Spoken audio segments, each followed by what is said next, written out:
శ్రీరామనవమి గురించి విశిష్టతను తెలియచేయడానికి పన్నికవ్య 7వ తరగతి నుంచి వచ్చేస్తున్నారు. అందరూ మీ చప్పట్లతో తన నివేదికపైకి ఆహ్వానిస్తారు. అందరికీ నమస్కారం.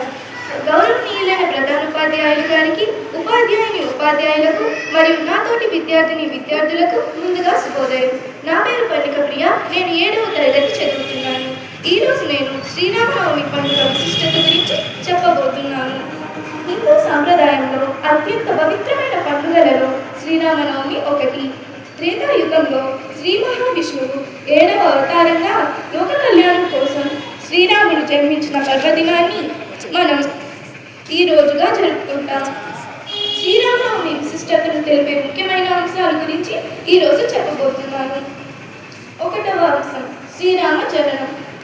చైత్రమాసం శుక్లపక్షం నవమి తిథి నాడు పునర్వస నక్షత్రంలో కర్కాటక లగ్నంలో సరిగ్గా మధ్యాహ్నం 12 గంటలకు శ్రీరాముడు జన్మించాడు. దుష్ట శిక్షణ, శిష్ట రక్షణ కోసం మానవ రూపంలో అవతరించిన రాముడు మర్యాద పురుషోత్తముడిగా ఆదర్శవంతమైన జీవితాన్ని గడిపారు. 2వ అంశం సీతారాముల కళ్యాణం. తెలుగు రాష్ట్రాల్లో శ్రీరామనవమిని అనగానే గుర్తొచ్చేది సీతారాముల కళ్యాణం.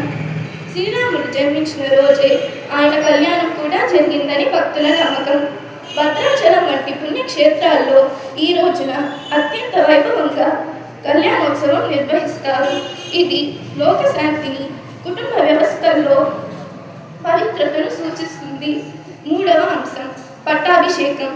వనవాసం ముగించుకుని తిరిగి వచ్చిన తరువాత శ్రీరాముడికి పట్టాభిషేకం జరిగిన రోజుగా కూడా నవమిని భావిస్తారు. అందుకే రాముడి జన్మదినం, కళ్యాణం, పట్టాభిషేకం ఈ 3 పవిత్ర ఘట్టాలను భక్తులు ఒకే రోజు భక్తి శ్రద్ధలతో స్మరించుకుంటారు. 4వ అంశం ఆచారాలు, ప్రసాదం. ఈ రోజున భక్తులు ఉపవాసం ఉండి రామనామ జపం చేస్తారు. ఈ పండుగలో ప్రధానంగా వినియోగించే ప్రసాదాలు పానకం, బెల్లం, మిరియాల పొడి, యాలకులతో తయారు చేస్తారు. ఇది వసంత ఋతువులో వచ్చే వేడిని తగ్గించి ఆరోగ్యానికి మేలు చేస్తుంది.